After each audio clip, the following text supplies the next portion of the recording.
Hey, everybody. Good afternoon. It's Tuesday. It is Mike, your host with Insider Secrets, brought to you by My Core Intention.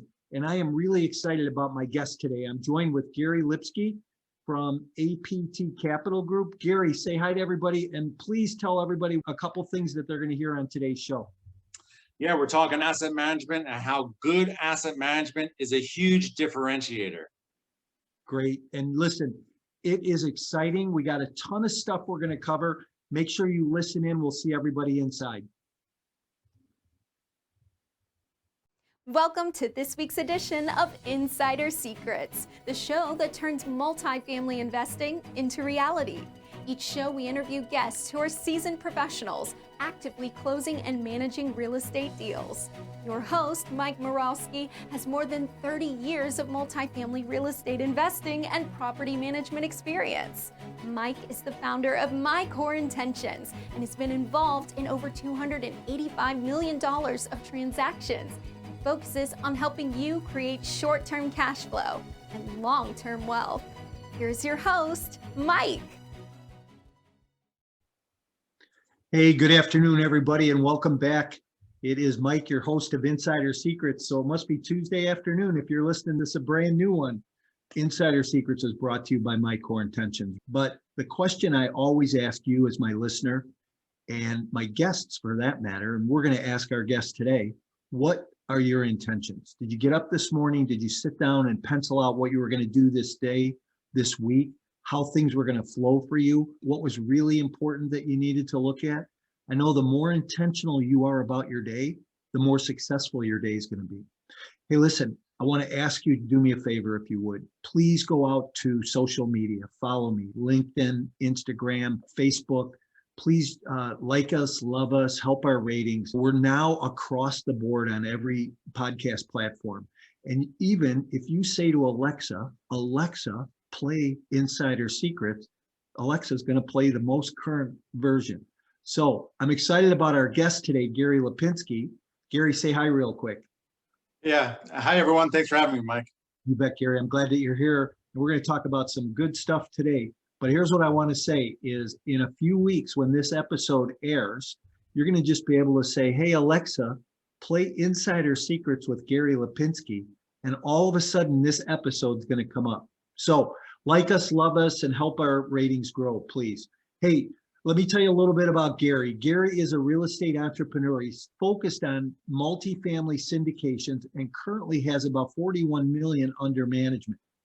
He's a managing partner of APT Capital, whose mission is to positively impact the lives of their investors and communities in which they invest through the highest level of transparency and fiduciary responsibility. Gary, I really like just your bio. It's so short, so sweet. But here's the thing that you say, or we say about you in your bio that's really important is not only do we impact the properties that you buy, but the communities around it. I really think that there's two places people can spend their time in. That one place is with the shareholders and really worried about the bottom line, but the stakeholders. What do we do to the community when we're in those communities? What do we do to increase the business for the local 7-Eleven or the local gas station? So I just put that out there because I think that might be a good place to start. If you want to maybe just comment on that. Yeah, absolutely. It's taking care of your residents. During COVID, it's not beating them over the head with a hammer to pay their rent. Let's work with them. Let's provide resources. If they're a little bit behind in communicating with us, obviously the fees are waived, and let's work with them. They're going to stay at your community, so you don't have to pay turnover costs. They will also bring their friends too. So it's a win-win for everyone. So you've got to make sure that you're providing something special for your residents. And it's not just about rent is due, where's my rent? It's a give and take. Absolutely. And it really is a give and take. It has to go beyond just putting that banner up on the fence saying, hey, under new management. I always like to tell people, hey, I can tell you what I'm going to do, but let me show you, because that's so much more important. So one question I always like to ask my guests, Gary, is in one word, what best describes you personally and professionally? Tenacious. Yes, that's my word. Nobody's ever said that. 80 episodes, nobody's ever said that. That's great. How about your backstory? I know I just hit a couple highlights. Tell us, how you got in this crazy business and what your life was like before this. Yeah, I've been an entrepreneur as far back as I can remember. I had a restaurant delivery service in college and outside of it. I was an independent film producer. I also was an owner of an after school and outdoor education company. And all these businesses taught me lessons and set me up for success in real estate as far as like solving problems, working with people, holding them accountable, developing business plans and executing them through both good and bad times, which is really important. And that tenacity to like, it's up to me to make it happen. And if I didn't have that tenacity, I wouldn't have been as successful as I was. Yeah, makes a big difference, I think, in everything that you do. Hey, did you miss the mark though with the restaurant delivery service?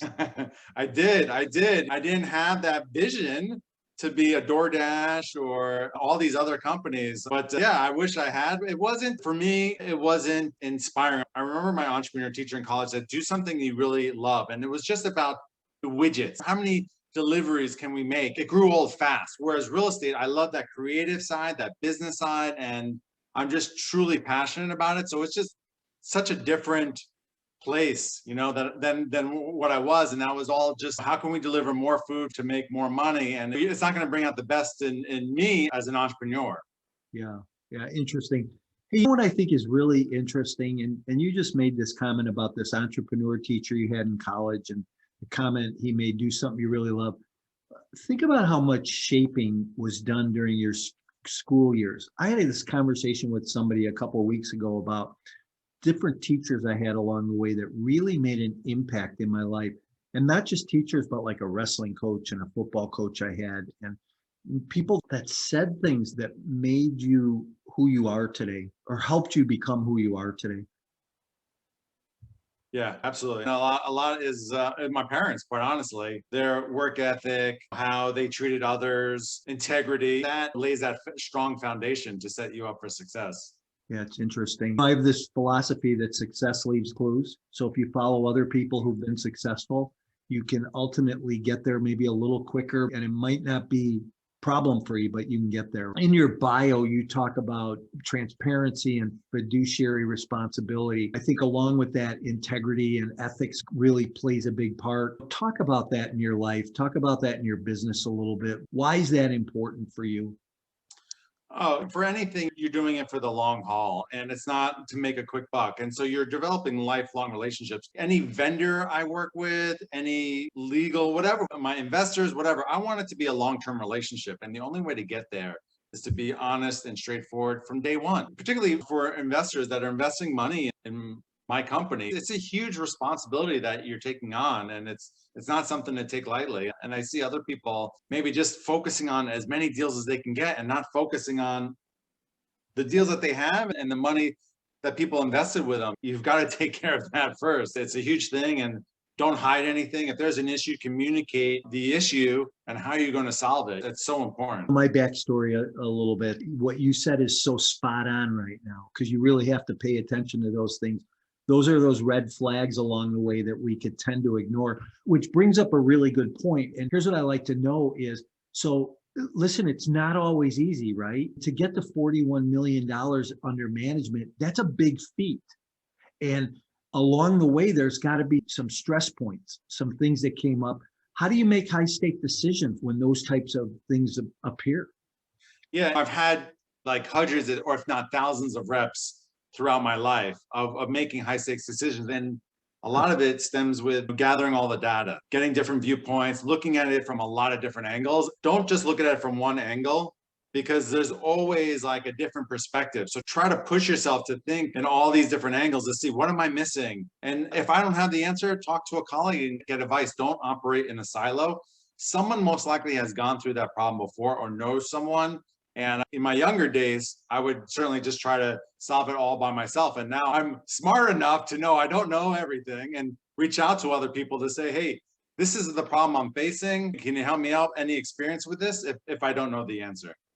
Hey, one thing I like to talk about is, what do you know today that you wish you would have known before? And one of those for me is, there's a proverb in the Bible that says, wise man seeks much wisdom from other counsel.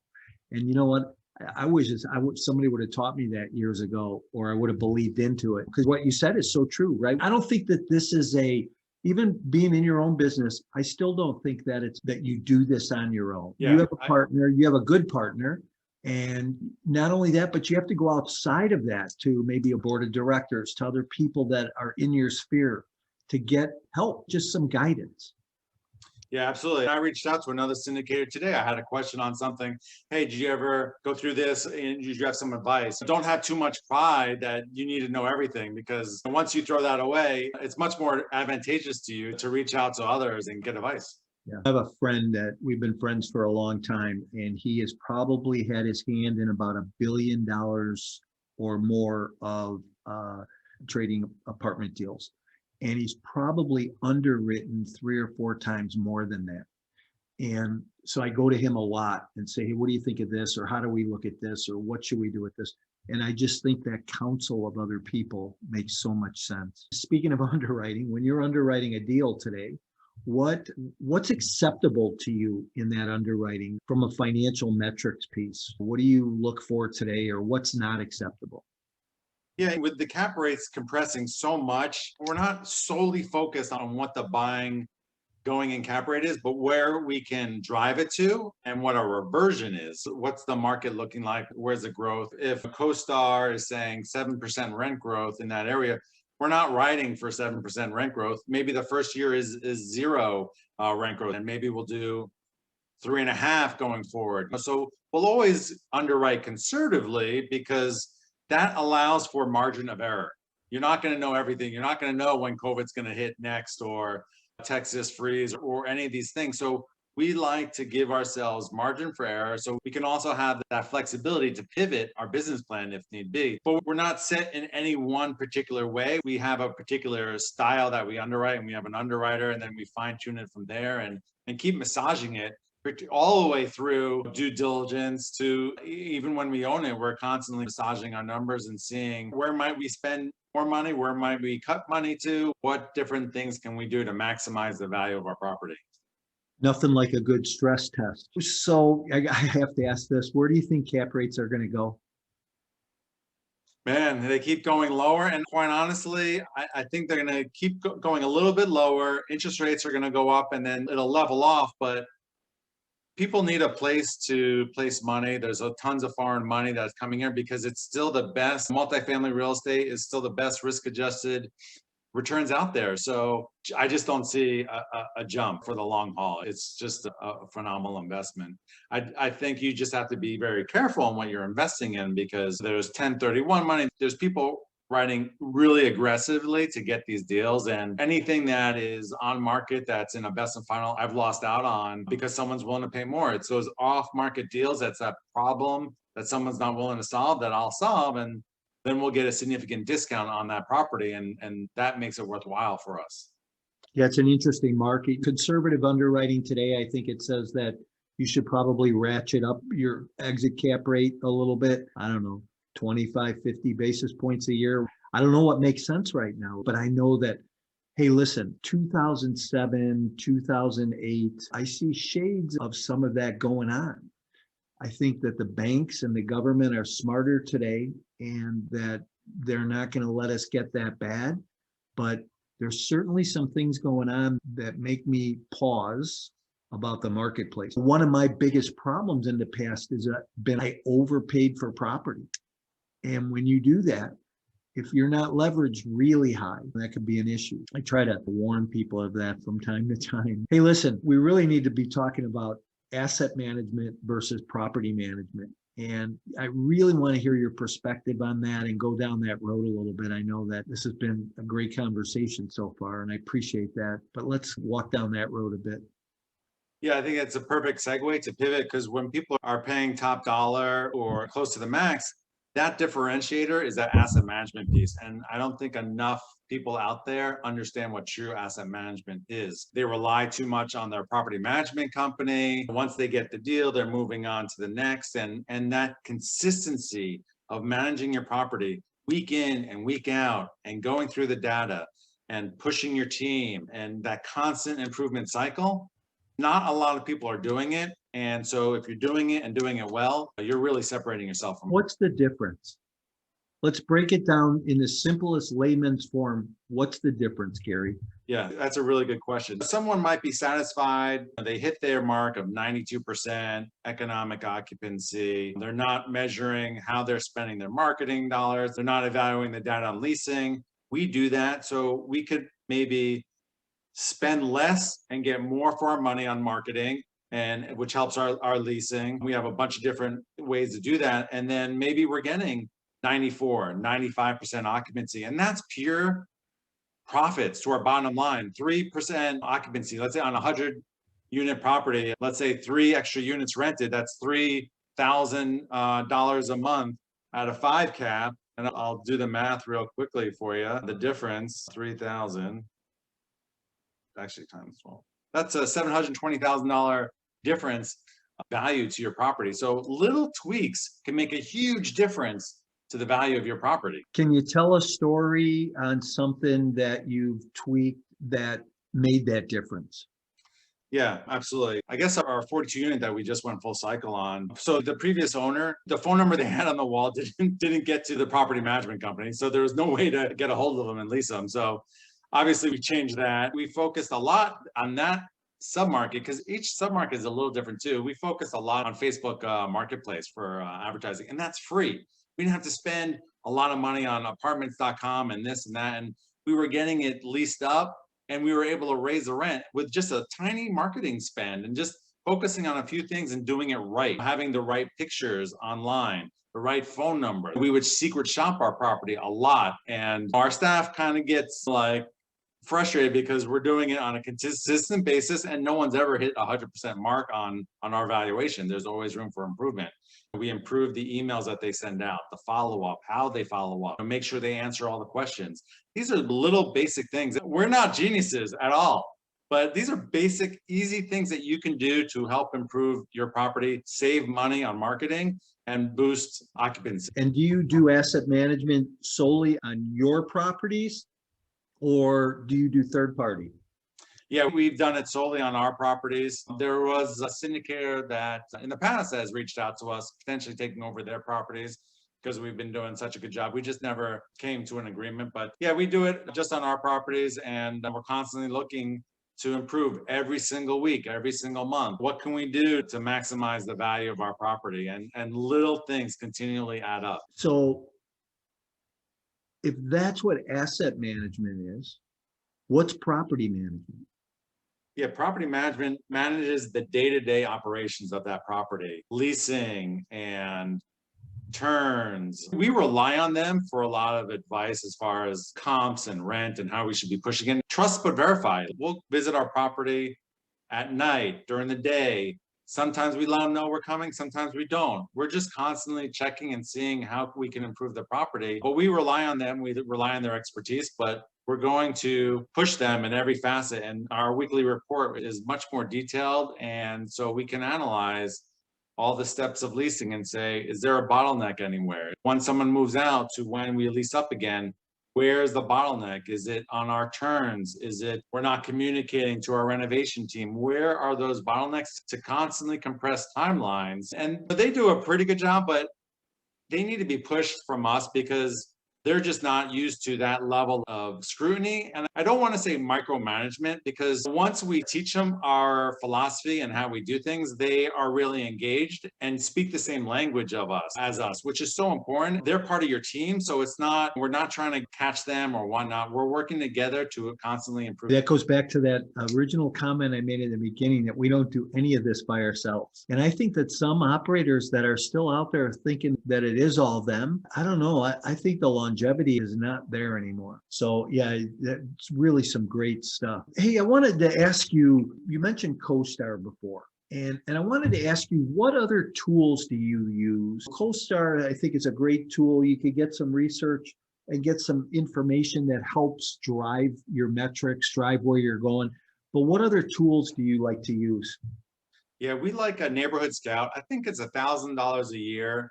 And that really delves into your submarket. It's a bit single family housing centric. So there are some drawbacks to it, but it'll let me know the median household income, types of jobs people have, crime, and basically the trend. So I'm going to see, is crime going up? Is crime going down? A forecasted appreciation over the next few years. There's a lot of information in there. So for us, it's well worth $1,000 is nothing if it gives me a lot of good data to pick from. And again, it's not the end all be all. There are some free stuff out there, but that's a good resource we like to use.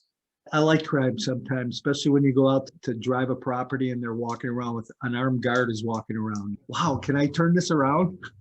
Yeah. I'm always a risk taker. Hey, we're getting down to the end. The show is called Insider Secrets. Any specific secrets, thoughts that you'd give a new investor today? For an investor, know your syndicator, know your general sponsor. Got to make sure you do due diligence on them, how their properties are operating, how much they get into asset management. It's not just because they have post a lot on Facebook or social media. Really get to know the operator. Just because they're on social media doesn't mean they're a good operator. Yeah, very true. Hey, best technique to vet a sponsor. One of your best thoughts about vetting a sponsor. Talk to their investors. Certainly they're going to send you the best investors, but maybe ask another investor, like a second layer down or a third layer down, how the communication is. If something's going bad, do they tell you what's actually going on and how they're going to fix it? Because a lot of sponsors don't have that consistent communication format, which is frustrating. I've invested in other people's deals and other sponsors that frustrated me with their cadence of communication. I'm like, where's this? Where's that? You're making me reach out to you. Where our investors, we give them all the information they need. If they want to digest all of it, great. If they don't, that's fine, but we'll give them more information than they ask for. Yeah, that's pretty interesting. And what's funny is that's the second thing that you said today that's just like me. The first one was tenacity, and the second piece is that drill down. Don't just take that first level of due diligence or referral from somebody, but go to the next one. Ask them who they know. So very important. Hey, listen, I really appreciate you being here today. I want to just shift it up a little bit. Where are you calling from today? Yeah, I'm in Manhattan Beach, Los Angeles. Okay. So can't say Disneyland, but what's your favorite tourist attraction? I'm an outdoors guy. I love going to hiking. I'm actually going on a guys trip next week with my college buddies in Utah. So Utah is one of my favorite places to visit. Around Southern California, I'm just doing hiking or going to Joshua Tree, Santa Barbara, Yosemite, like those types of places. That's what I love. Yeah, nice. Very cool. How about the best book you've ever read? Ooh, good one. Crucial Conversations, because that's something that you can use throughout your whole life, and it's so important. And we're all so afraid to have those tough conversations. So it really gives you a good foundation to have those conversations. And if you can have them, I'm talking family, friends, business associates, it really empowers you. So best restaurant. Best restaurant? Damn, you're getting me. There's this great sushi place I went to the other day, Sugarfish near me. An investor friend came into town and I said, I'll take you to anywhere. And they picked out that restaurant. I never had been to it before and it was fantastic. Yeah, nice. Sounds great. That's for sure. Little sushi would be good. Hey, Gary, thanks for being here today. I really appreciate it. Tell our listeners if they want to get a hold of you, pick your brain, or tap into what you're doing, or maybe even talk to you about putting some money with you. How would they get a hold of you? Yeah, absolutely. I'm on social media, so reach out to me there. Our website is aptcapitalgroup.com. You can register, get a free passive investors guide, get on our mailing list. There's also links to schedule a call too. So happy to talk real estate and looking forward to hearing from you. Thanks for being here, Gary. Hey, and everybody, we'll be here next Tuesday. Make sure you listen in. There's plenty of other episodes out there. Look forward to seeing everybody next week. Thanks, Gary. Welcome.